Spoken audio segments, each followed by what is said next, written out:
기도하고 낭망치 말아야 될 것을 저희에게 비유로 하여. 이 누가복음 18장 1절로 8절에 보게 되면 여러분 아시는 것처럼 이제 불의한 재판관에 대한 비유가 나옵니다. 이 이야기에는 항상 기도하고 낭망하지 말아야 된다라고 예수님께서 설명해 주셨습니다.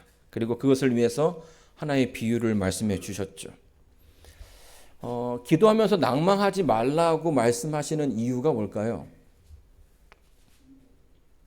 그 이유는 아마 기도하지만 또 그 기도함에도 불구하고 많은 사람들이 실망하고 낭망하기 때문이죠. 어쩌면 내가 원하는 그 기도대로 응답되지 않는 그런 경험들을 더 많이 하기 때문에 그럴 거라고 생각이 됩니다. 우리 인생을 이제 살펴보게 되면 이 절망스러운 시간들이 굉장히 많이 있습니다.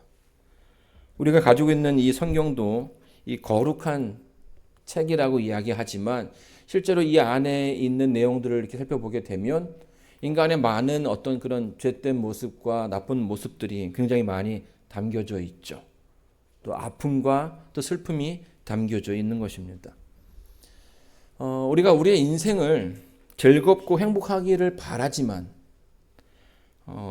우리 인생이 늘 우리가 바라는 대로 흘러가지는 않습니다. 삶이 그렇듯이 우리의 신앙도 마찬가지죠. 하나님을 열심히 믿고 하나님의 말씀대로 또 그분께서 나를 잘 이끌어 주시리라고 믿지만 그 가운데서 실망하는 일들이 종종 있고요. 또 낭망하는 일들을 우리가 경험하게 됩니다. 그리고 그 가운데서 실망하게 되는 것이죠. 그런데요, 우리의 인생을 이렇게 잘 살펴보게 되면 때로는 힘든 일들이 종종 우리에게 다가오는 것을 보게 됩니다. 그리고 이것이 그냥 나에게만 일어나는 것이 아니라요, 굉장히 노멀한 그런 일들이라는 거죠. 때로는 우리의 그 인생의 어려움들이 개인적인 것일 수도 있고요, 또 지역적인 것일 수도 있고요, 또 세계적인 것일 수도 있습니다. 그러니까 우리가 잘 살고 있지만 또 다른 지역에서는 어떤 그 지역 분쟁이라든지 또 기후로 인해서 고통을 당하는 사람들이 많이 있고요. 또 우리는 편하게 지내지만 어떤 이들은 어려운 환경 가운데서 살아가는 이들도 많다라는 거죠. 그리고 또 그것이 반대가 되어서 또 누구는 잘 살지만 또 내가 힘든 그런 경험에 처할 때도 있다라는 거예요. 그러나 분명한 한 가지는 이런 모든 어려움들이 또 우리 인생에 종종 다가오는 그 절망의 순간들이 오직 나에게만 있는 것은 아니라는 겁니다. 우리 모두에게 누구나에게 있을 수 있는 그런 일이라는 거죠. 자, 이런 가운데 우리 예수님께서는 여러분에게 말씀하십니다. 그러나 낭망하지 말고 절망하지 말고 늘 그랬던 것처럼 기도해라. 우리 그 삶 속에 기도해야 하지만 기도가 멈추는 그런 일들이 참 많이 있습니다. 우리의 삶이 힘들기 때문에 우리의 삶이 어렵기 때문이죠. 시대의 소망을 가려뽑은 기별을 보게 되면 이렇게 설명합니다. 기도와 노력과 기도가 그대의 생애의 일상 업무가 되어야 한다. 그대는 능률과 찬양이 모두 하나님에게서 기인하는 것처럼 기도해야만 하며 또한 의무는 모두 그대의 것인 것양 노력해야만 한다. 여러분 이제 성경이라든지 예언의 시를 보게 되면 우리의 인생에 힘든 일들이 있을 거라는 얘기를 하고 있습니다. 그리고 그 순간에 우리는 기도해야 된다라고 이야기합니다. 그러나 기도는 하지만 걱정은 하지 말라라는 거죠. 왜냐하면 예수님께서 우리의 필요를 다 아시고 또 그런 모든 것을 아시기 때문에 우리를 응원하고 계시기 때문입니다. 우리 본문에서 돌아가서요, 2절부터 3절 말씀을 한번 읽어보겠습니다. 자, 읽겠습니다. 가라사대 어떤 도시에 하나님을 두려워 아니하고 사람을 무시하는 한 재판관이 있는데 그 도시에 한 과부가 있어 자주 그에게 가서 내 원수에 대한 나의 원한을 풀어 주소서 하되. 자, 여기에는 두 사람이 등장합니다. 누굽니까? 불의한 재판관이 등장하고요. 과부가 등장합니다. 도움이 필요한 사람과 그 도움을 줄 수 있는 사람. 이 두 사람이죠. 근데 과부가 재판관을 찾아가서 자신의 억울함을 호소합니다. 그런데 재판관은 좀처럼 그 과부의 말을 들으려 하지 않는 거죠. 자, 여기에는 두 가지 이유가 존재합니다. 첫 번째는 이 재판관이 어떠한 재판관입니까? 불의한 재판관이라는 거예요. 이 불의하다는 말은 무슨 말입니까? 그는 결코 정의로운 재판관이 아니라는 거죠. 성경에 보게 되면 이 사람을 어떻게 설명하냐면 그는 사람을 존중할 줄도 모르고 하나님을 두려워하지도 않는 사람이라고 설명합니다. 근데 거기에 그 사람의 직업이 뭡니까? 재판관이죠. 어쩌면 인간의 우리가 살고 있는 이 세상 가운데서 굉장히 높은 그 어떤 부류의 어떤 높은 위치에 있는 그런 사람입니다. 그 사람의 판결에 의해서 사람의 인생이 바뀔 수 있는 아주 무서운 사람인 거죠. 거기에다가 이는 그 직업으로 인해서 권력을 가진 사람이었습니다. 재판관이기 때문에 누군가를 두려워하지도 또 무언가 아쉬울 것도 없는 그런 존재였습니다. 자, 이런 이 불의한 재판관이 자기의 어떤 그 호의를 다해서 열정을 다해서 누군가를 도와줄 수 있는 사람은 어떠한 사람일까요? 이 과부처럼 힘이 없는 그런 약자가 아니죠. 자기에게 무언가 이 도움이 될 만한 또 뇌물을 줄 수 있을 만한 이제 그런 사람들에게 자신의 어떤 그 권력을 사용할 수 있는 그런 사람이었던 것입니다. 자, 이런 경우에는 불의가 정의가 되기도 하고요. 정의가 불의가 될 수 있는 것입니다. 돈이 있으면 판결이 바뀌어지기도 하고요. 또 돈이 없어도 판결이 바뀌어질 수 있는 그런 재판관의 모습을 성경은 설명해 주고 있는 것입니다.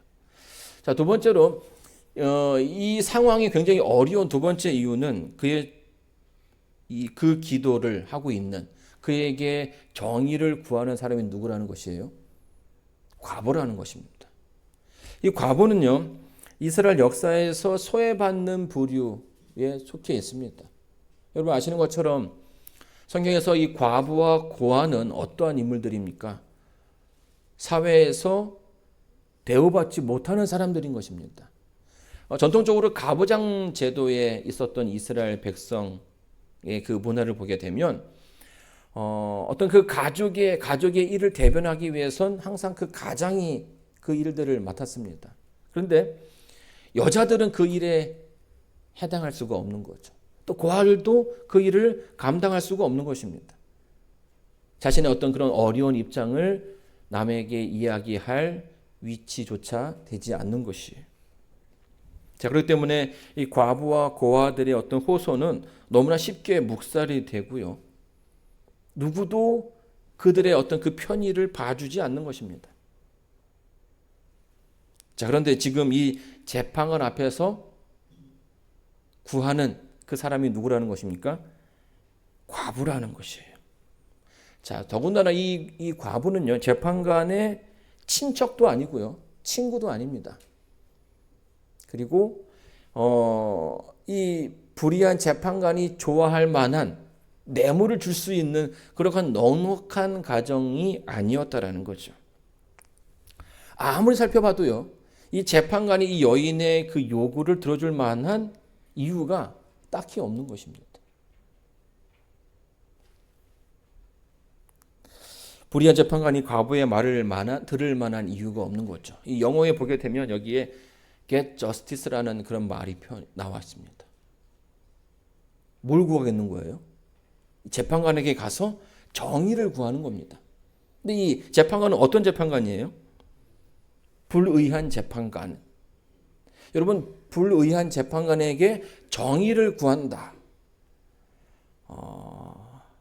이게 쉬운 일입니까? 어려운 일입니까? 정의가 없는 사람에게 정의를 구하는 것만큼 무의미한 일이 없는 것이에요. 절대 구할 수 없는 것을 지금 구하고 있는 것입니다. 과부는 정말 이 쓸모없는 일을 에너지를 낭비하고 있는 것이죠. 자, 그렇다면 왜 예수님께서 항상 낭망하지 말고 기도하라는 그 말씀을 하시면서 이 두 사람의 조합을 이야기하는 것일까요? 가난한 과부와 불의한 재판관. 이 조합을 살펴보게 되면 이 여인의 기도가 절대로 들어줄 수 없는 아주 충분한 조건이 된다라는 거예요. 자, 그런데 이 충격적이게도요, 이 여인의 기도가, 그러니까 응답되지 않을 거라고 생각했던 이 여인의 기도가 응답이 되었다라고 성경은 설명해 주고 있습니다. 18장 4절입니다. 그가 얼마 동안 듣지 아니하다가 후에 속으로 생각하되 내가 하나님을 두려워 아니하고 사람을 무시하나 이 과부가 나를 번거롭게 하니 내가 그 원한을 풀어 주리라. 그렇지 않으면 늘 와서 나를 괴롭게 하리라 하였느니라. 들어줄 이유가 하나도 없는 그런 상황 가운데서 전혀 뜻밖의 일이 벌어지게 된 것이고, 그리고 이 연약한 이 과부의 요구가 들어지게 된 것입니다. 최악의 상황이었음에도 불구하고 이 불의한 재판을 찾아갔던 과부의 기도가 응답이 된 거죠. 여러분, 우리가 이 부분에 대해서 좀 주목해 봐야 할 필요가 있는 것입니다.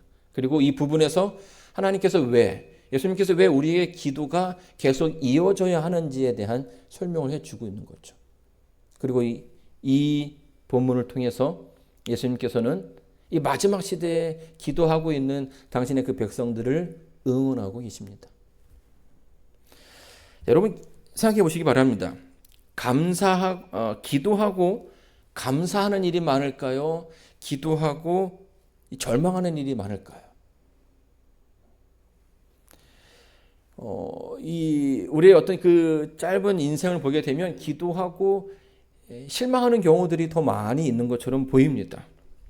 만약에 감사하는 일이 더 많다면 우리의 삶에 기도가 끊이지 않겠죠. 그렇죠? 기도하면 다 이루어주는구나 하는 그런 경험을 갖기 때문에 우리 삶 속에 기도가 더 많아질 거라는 것입니다. 그러나 때로는 우리가 기도함에도 불구하고 그 기도의 응답이 내가 원하는 그 방향으로 가지 않기 때문에 뭐 하는 것이에요? 낭망하게 되는 것이고, 또 어떤 그 기도의 그 경험을 미처 얻지 못하는 것이고, 그로 인해서 우리가 기도하는 일에 주저하게 되고 우리의 기도가 멈춰지게 되는 것입니다. 하지만 하나님께서는 우리의 기도가 멈추지 않기를 원하시고요. 또 그런 가운데 우리를 응원함으로써 우리의 기도가 계속되기를 원하십니다. 여러분의 그 삶 속에 어려움이 있을 때 여러분은 기도하십니까? 우리의 그 삶 속에 많은 일들이 있지만 우리 그 가운데 우리는 분명히 기도를 해야 합니다.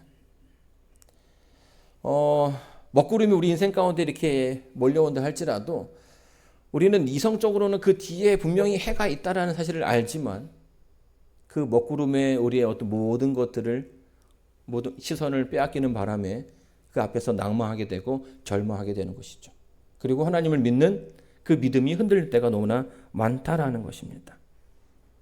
마치 과부나 고아의 삶이 그러한 것처럼 우리의 인생이 하나님께로부터 어떤 버려진 것처럼 여겨지는 그러한 순간들이 있다라는 거예요. 그래서 기도하지 못하고 하나님께 구하지 못하는 것입니다. 여러분, 라이온킹이라는 그 애니메이션을 본 적이 있으십니까?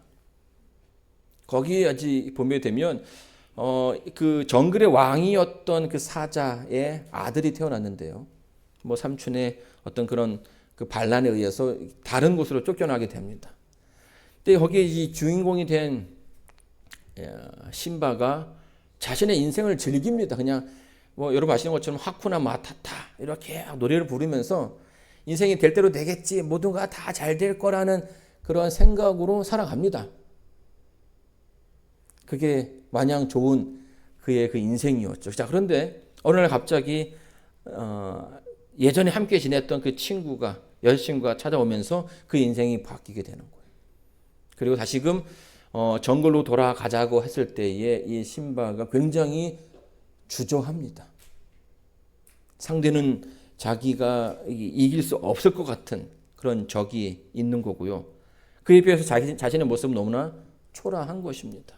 그래서 이렇게 고민하고 주저하고 하는 그런 가운데 그때 이 한 장면이 등장하게 되는데, 그게 뭐냐면 나의 아버지가 누구인지를 생각하게 되는 그런 장면이에요.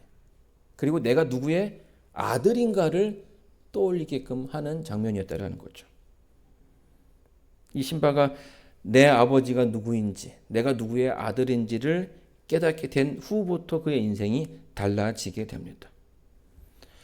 여러분, 우리 인생에도요, 그런 절박한 순간들이 다가오게 됩니다. 힘들고 어려운 순간들. 그래서 때로는 기도하지 못할 정도로 힘든, 남들이 미처 알지 못하는 그런 고난 가운데 있을 때가 있다라는 거예요. 마치 내가 혼자인 것처럼, 버려진 것처럼, 아무도 나의 그런 고통을 알지 못한다고 생각이 들 때가 있다라는 것입니다. 그러나 여러분, 성경은 늘 우리에게 항상 강조하는 것은 무엇이냐면 하나님께서 우리의 삶 속에 아주 깊게 개입하고 계신다라는 거예요. 우리는 여전히 하나님의 아들이고 하나님께서 우리를 사랑하신다라는 거죠.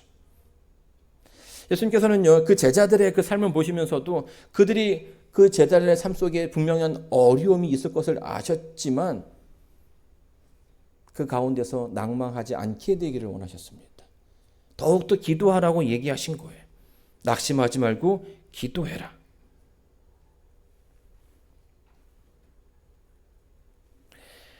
여러분, 이 불의한 재판관과 이 과부의 조합은 정말 최악의 조합인 것이죠.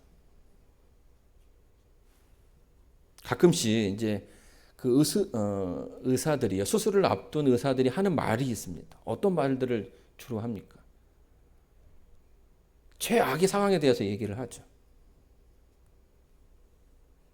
자, 우리 이나 아버지 수술할 때 왜 최악의 상황에 대해서 얘기를 할까요? 의사들이 혹시나 하는, 그렇죠? 여러분, 이 그 최악의 상황이요, 사실은 그 수술의 그 결과에 오는 경우가 거의 없습니다. 그럼에도 불구하고 의사들은 굉장히 무섭게 얘기하죠.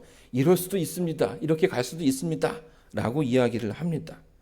근데 그 최악의 상황을 얘기하는 이유는요, 그 리스크와 베네핏에 대해서 충분히 환자들이 인지하게 만드는 것이, 환자들로 하여금 또 보호자들로 하여금 이 상황이 어떻게 흘러갈 수 있을지 모든 것을 보게 함으로 그들이 올바른 판단을 내리게끔 도와주는 거죠. 지금 예수님께서도 우리의 그 삶 속에서 최악의 상황에 대해서 설명하고 있는 것입니다.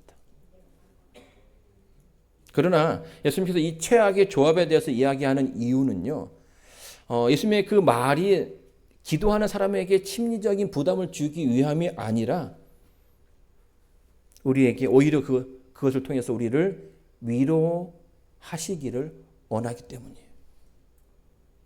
그는 뭡니까? 너희의 상황은 이 상황보다 더 낫다라는 거죠. 6절입니다. 주께서 또 가라사대 불의한 재판관의 말한 것을 들으라. 하물며 하나님께서 그 밤낮 부르짖는 택하신 자들의 원한을 풀어주시지 아니하시겠느냐. 저희에게 오래 참으시겠느냐. 예수님께서 우리가 왜 기도해야 되는지 이 말씀 속에서 우리를 지금 위로하고 계십니다. 여러분, 이 최악의 조합에서도 그 드려지는 그 기도가 응답되었다라고 예수님은 설명해 주시는 겁니다. 그러니 너희들의 기도는 이 조합보다 더 낫지 않느냐라고 얘기하시는 거죠.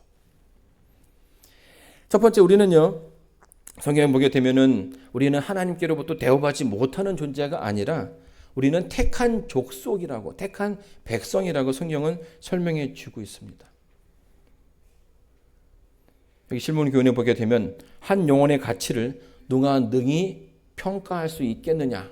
만일 그대가 그 가치를 알고자 하면 겟세마네 동산으로 가서 거기서 그리스도께서 핏방울과 같은 땀을 흘리시면서 몹시 고민하시는 그분을 주목하여 보라. 또 그 후반에는 이렇게 설명해 주고 있습니다. 상처 입은 머리와 찔린 옆구리와 상한 발을 바라보라. 그리스도께서 온갖 위험을 무릅쓰신 것을 기억하라. 우리의 구속을 위하여 하늘 자체가 위험을 무릅썼던 것이다. 한 명의 죄인을 위해서라도 그리스도께서 당신의 목숨을 버리셨을 것이라는 사실을 기억하면서 십자가에 가까이 나아간다면 거기서 그대는 한 영혼의 가치를 평가할 수 있을 것이다. 여기 보게 되면 우리가 죄인이 한 사람이라도 있었다면, 한 사람이라 할지라도 예수님께서는 이 땅에 오셔서 그 죄인을 구원하시기 위해서 오셨을 거라는 얘기를 해주고 있습니다. 예수님의 십자가는 그만큼 우리 인간의 가치가 얼마나 중요한지를 설명해 주고 있는 것이죠. 여러분, 여러분의 가치, 내가 정말 소중한가, 내가 정말 가치 있는가라고 그런 의문을 들 때에 그리스도의 십자가를 바라보시기 바랍니다.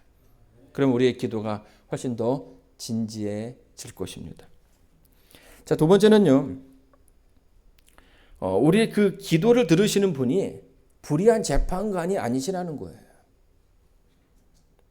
불의한 재판관이 아니라 그분은 공의롭고 사랑 가득한, 그리고 우리의 아버지시며 우리의 친구이신 분이라고 성경은 설명해 주고 있습니다. 이 스가랴서에 보게 되면 이런 얘기가 있습니다. 어떤 사람이 그에게 묻기를 내 두 팔 사이에 있는 상처는 어찌 됨이냐 하면 대답하기를 이는 나의 친구의 집에서 받은 상처라 하리라. 여러분, 하나님은요, 여러분이 믿고 계시는 예수님은 정말 좋은 분이십니다. 우리를 친구로 여기시고요, 우리의 부모님이시며 우리를 너무나 아끼는 분이시죠. 종종 우리가 인생의 어두운 길을 걸어갈 때에 기도하면서 이겨나가기를 바라지만 때로는 그 침묵 가운데 우리의 기도가 사라질 때가 있습니다. 하나님의 존재가 의심되어지기도 하고요, 우리의 기도가 그 앞으로 나아가지 못할 때가 있습니다. 그런 가운데서 우리가 늘 잊지 말아야 할 것은 우리의 기도를 들으시는 분이 하나님이시라는 사실이죠. 우리를 귀하게 여기시는, 우리를 사랑하시는 하나님. 그래서 예수님께서 우리에게 말씀하시는 겁니다. 우리의 기도가 그 과부에 드려지는 그 기도보다 더 낫다라는 것입니다. 그 말은 그 최악의 상황에서도 드려진 그 기도가 응답되었던 것처럼 하나님을 사랑하고 하나님을 믿고 따르는 너희들의 기도가 얼마나 더 잘 응답되겠느냐라고 위로해 주시는 거죠. 특별히 이 과부가 구하는 것이 뭐였냐면 정의를 구하는 일이었습니다. 정의. 불의한 재판관에게 있어서 정의란 얻을 수 없는 그런 덕목이었지만 예수님께서 그 정의가 실현되어지는 것을, 응답되어지는 것을 이 성경을 통해서 말씀해 주신 것이죠. 특별히 이 마지막 시대에, 성경을 보게 되면 이 마지막 시대에 예수님 오시기 전에 참 많은 일들이 우리들의 그 삶 속에 있게 될 것인데요, 그 가운데 하나가 뭐냐면 불의한 일들이 우리의 그 삶 속에 많이 있게 된다라는 거죠. 시대가 악해서 사람들이 정의를 잃어버린 채 불의함 가운데 살아가게 될 것입니다. 그리고 우리는 그 믿는 사람들로서 그런 모습들을 하나씩 하나씩 바라보면서 얼마나 많은 기도를 드리겠습니까? 그 기도에 그 응답이 없는 것처럼 보일 때에도 우리는 하나님께 기도해야 된다라는 것이에요.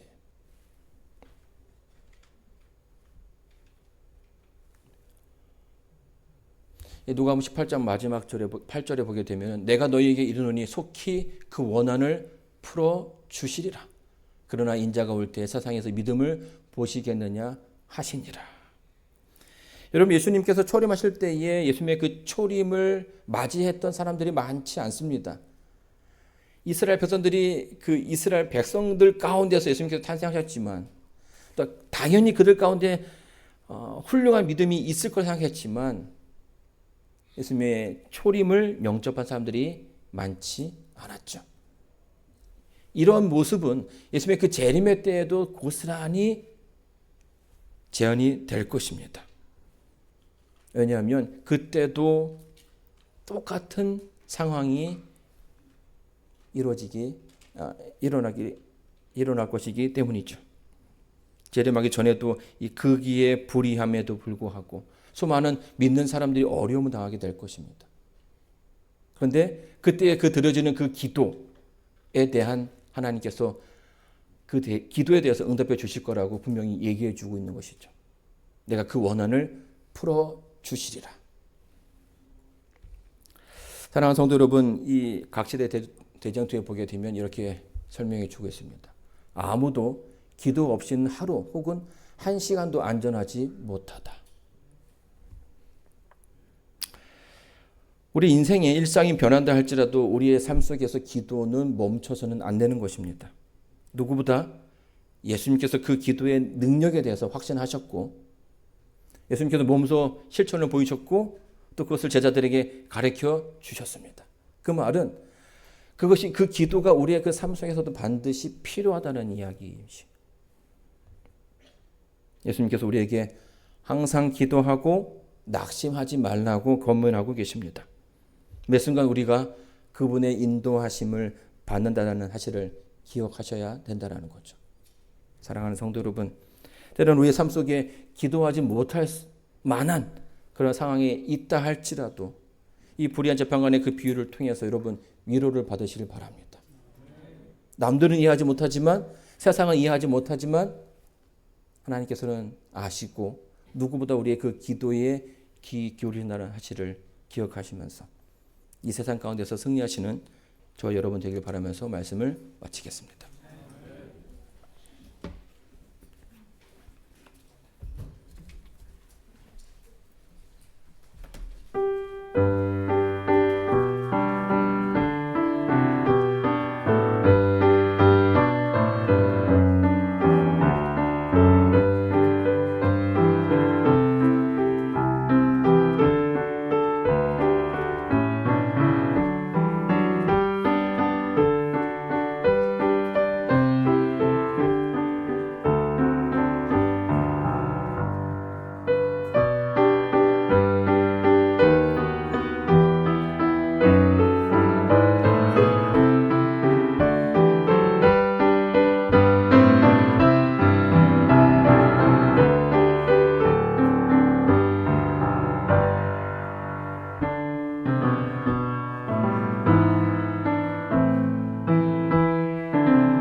다 같이 일어나셔서 마지막 찬미 부르시겠습니다.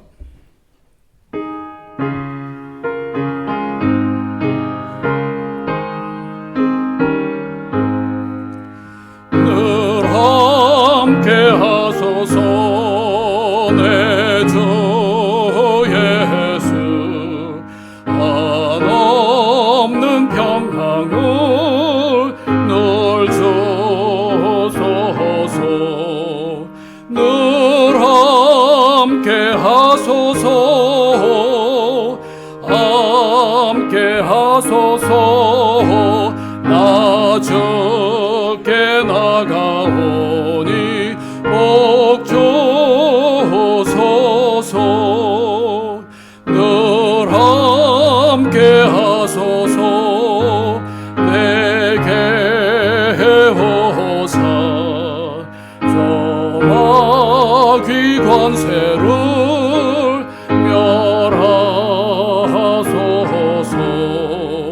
늘 함께 하소서 함께 하소서 나 적게 나가오니 복 주소서 늘 함께 하소서 임하소서 내 위로 해라간 넓게 해소서 늘 함께 하소서 함께 하소서 나 적게 나가오니 복